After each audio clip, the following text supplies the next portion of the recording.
Welcome back, everyone. Let's jump right into today's explainer, the Conqueror's last campaign, and specifically, why Ying Zhang built the Terracotta Army. I'm absolutely thrilled you're here, because we're setting the stage for one of ancient history's greatest psychological mysteries. We're going to get inside the head of a ruler who literally transformed his world, unified a totally fractured continent, and then, well, when he faced the one single enemy he couldn't beat, he enacted a contingency plan so massive it stayed hidden for over 2,000 years. This is the story of Ying Zhang, the first emperor of Qin, and the staggering underground empire he built.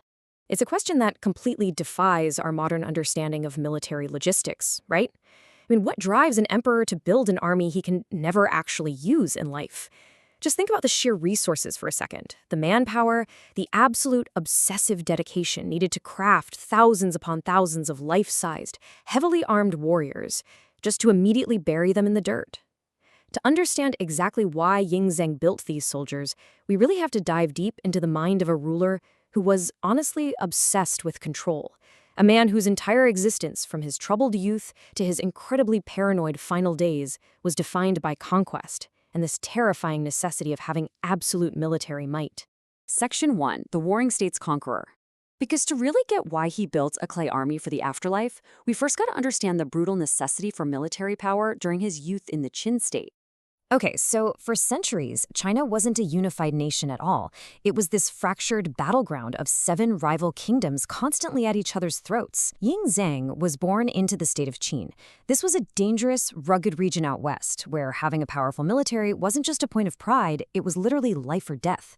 So from a really young age, his whole worldview is shaped by strategy, deceit, and this brutal reality. If you aren't conquering, you're being conquered.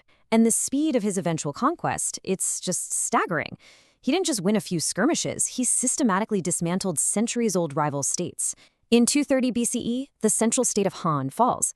Just 2 years later, the mighty Zhou are completely subdued, mostly through political bribery and executing their top generals. By 225 BCE, he turns his sights on Wei, and instead of a traditional siege, his generals cleverly redirect the waters of the Yellow River, flooding the capital and killing 100,000 people. Yan is annexed by 222. And finally, Qi just throws in the towel and surrenders without a fight in 221 BCE. By the time he was 38, Ying Zhang had done the impossible.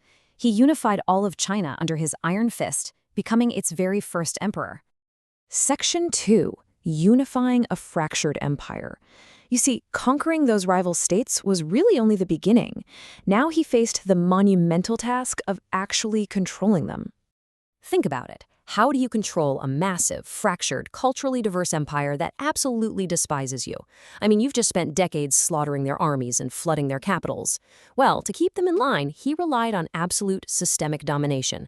He registered every single citizen to direct taxes away from local lords and straight into his central government. He standardized the writing systems, the currencies, the weights, basically creating a homogeneous identity by force. He even sent peasants he deemed lazy to connect the early sections of the Great Wall. But the real psychological core of his rule, that was legalism. He genuinely believed people were inherently bad and could only be managed through ghastly, cruel punishments and just sheer terror. He even used collective punishment. If one person in a work group messed up, the whole group suffered. He ruled through paralyzing fear. Section 3. The unbeatable enemy, mortality. Because as he approached middle age, he came face to face with the one adversary that even a unified empire's armies couldn't defeat: death itself. We start to see this really stark juxtaposition in his life right around this time. On one hand, you have this brilliant tactical mind who survived 3 intense assassination attempts. In one of them, he was literally chased around a palace pillar by an assassin with a poisoned dagger. He was sharp, reactive, unstoppable. But as he aged, he morphed into this deeply paranoid king. Terrified of losing his empire to death, he descended into total madness. He's out there seeking mythological islands. He's initiating the first documented book burnings and, horrifically, burying over 400 Confucian scholars alive. His strategic brilliance got totally hijacked by this frantic search for immortality. And this desperation is perfectly captured in the story of Zhou. The emperor was so crazed for eternal life that he started funding these totally absurd expeditions. He sends this explorer, Zhou, with 60 boats and 3,000 youths to find a mythological island called Penglai, which supposedly had an immortality elixir. Well, when Zhou inevitably failed, he obviously didn't want to tell the ruthless emperor the truth. So he makes up a story. He claims a giant sea creature blocked their path. And Yinzheng, the formerly calculating, skeptical conqueror, was so easily conned at this point that he actually gave Zhu Fu a troop of archers and sent him back out. Zhu Fu sailed away and, wisely, never came back. Actually, popular theory suggests he likely ended up colonizing Japan instead. With all these external expeditions failing, the emperor turns inward. He starts relying on his own court alchemists to brew immortality potions. And this brings us to a really bitter, tragic irony. These magical concoctions that Yingzheng was frantically drinking, they contained massive amounts of heavy metals. The very potions meant to grant him eternal life were actively poisoning him. They caused his untimely death at just 49 years old. It's crazy to think about, but his absolute obsession with avoiding death is exactly what accelerated it. Section 4, Conquering the Afterlife. So what happens when an unstoppable conqueror finally realizes he has to die? He prepares an invasion force for the next world. His philosophy going into this was actually pretty simple. If he couldn't conquer death, he'd conquer the afterlife. And this perfectly explains why Yingzheng built his clay soldiers. In his mind, death wasn't some peaceful, eternal rest. No, it was just new territory, a new realm that was probably filled with the angry spirits of the hundreds of thousands of Zhou, Wei, and Shu soldiers he'd slaughtered in life. He knew he'd made powerful enemies over in the spiritual realm. He needed protection, and he needed his authority to remain absolute, even from beyond the grave. 700,000.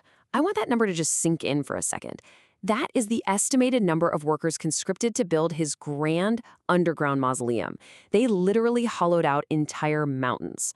Over decades, this hidden acropolis was formed, packed with monuments, treasures, and the sheer manpower required to project his iron-fisted rule into eternity. Section 5, The Terracotta Secret Revealed. Now, amazingly, this massive underground fortress stayed a complete secret for over 2,000 years.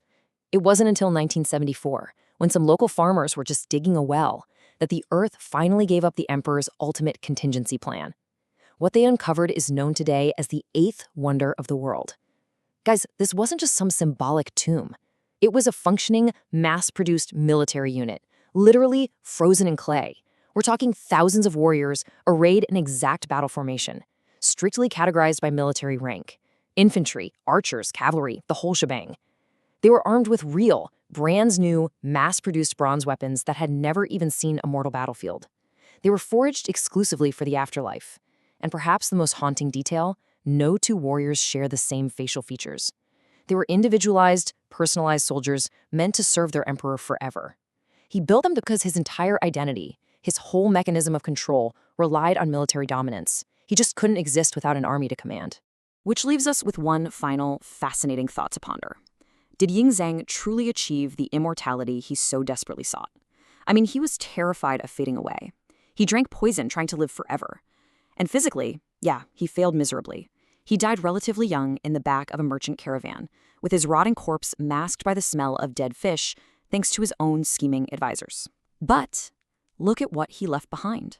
Over 2 millennia later, we are still talking about his conquests, we're still marveling at his infrastructure, and we're still standing in absolute awe of his terracotta army. The mercury might have ended his life, but his legions of clay warriors, they absolutely made his legacy immortal. Thanks so much for joining me for this explainer, and I'll see you in the next one.